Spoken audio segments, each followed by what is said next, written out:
Today we're going to be talking about the triangle midsegment theorem. And if you look at the diagram here, you'll see a couple things are happening. Also focus in on your keyword prefix of mid, all right, mid meaning the middle.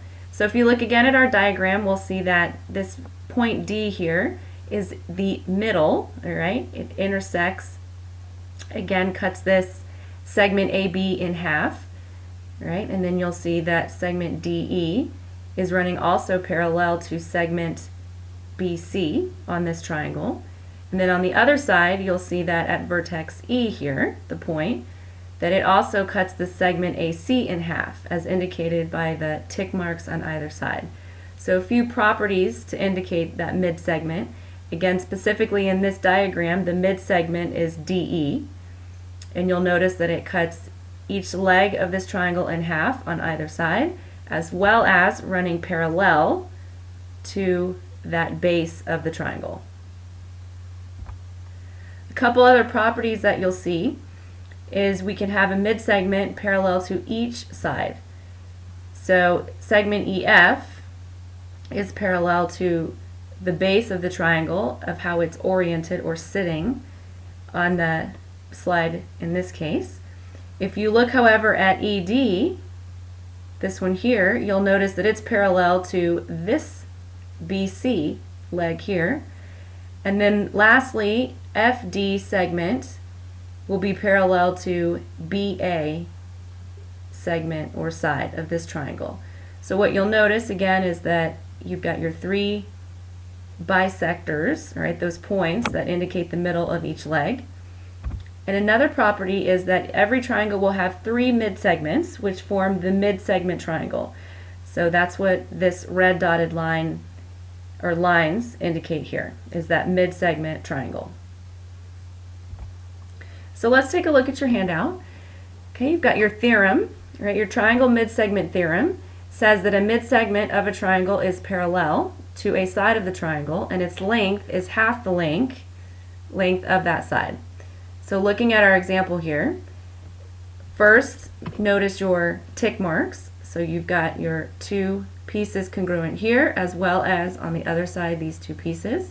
And you are given that segment PQ is a midsegment of triangle LMN. So thinking of those different properties, again you've got PQ is the midsegment of LN.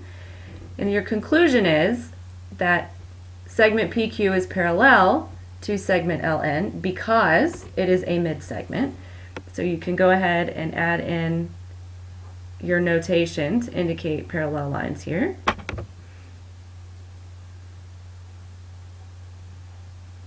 And then also PQ is half of LN. So that means that the length of PQ, this segment here, is half the length of LN. Again, use that keyword of mid, meaning middle, and you'll notice you've got that half relationship. Let's take a look at the example and actually solve some with the arithmetic. So you can use the midsegment theorem to find various measures in triangle ABC. So looking at the diagram, first go ahead and take a look before we even get started on what you notice. You've got your tick marks here indicating these two pieces congruent. Also double tick marks, so you've got these two pieces congruent as well as these two here. So notice these relationships before you begin any problem. It's a big part of geometry. You're given this angle measure here. All right, think about what other angle measures and relationships may exist. So let's look at our first piece here. If I take segment HJ, and again without the bar here, that means that it's length HJ. So the length of HJ is equal to half the length of AC. So going over here to the diagram, the length of HJ is half the length of AC. How do I know this? It's because that is my triangle midsegment theorem. That's what it states, is that side length relationship. So from there, how am I going to find the actual length as far as a numerical value from here? Well, take a look at what you got and let's substitute in. So my next step, I do have a value for AC, so I'm going to drop that 12 in. So now I have the length of HJ is equal to 1/2 of 12, substituting 12 in for that length AC. And then simply, you're going to simplify to find your final answer. So if I know that this AC is 12, half of it, HJ, will be 6. For another property to explore, let's take a look at the next example. Now let's take a look at the length JK.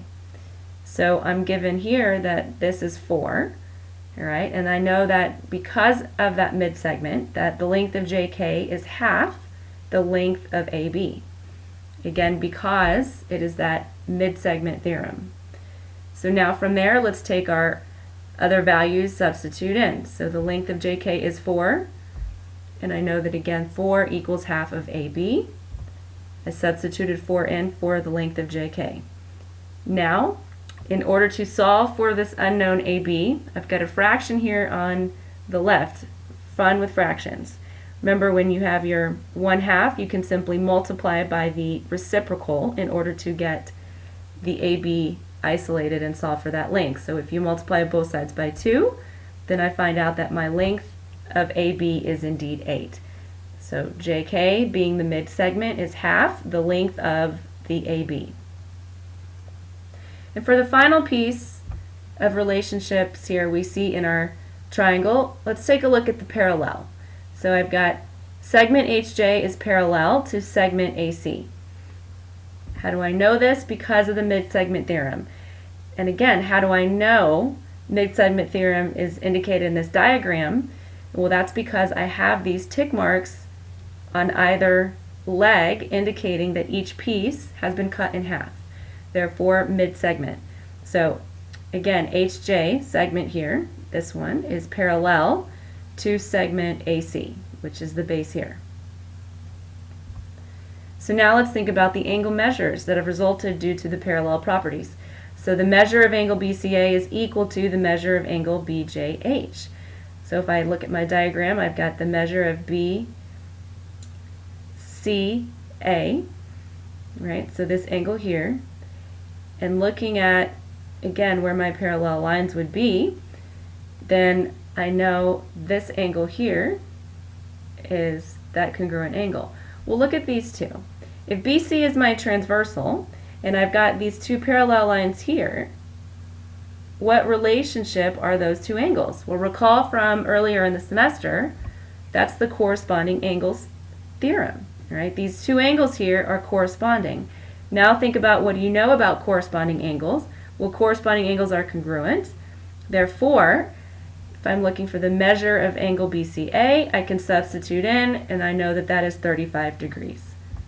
So just substituting 35 degrees in for that other angle. Corresponding angles are congruent.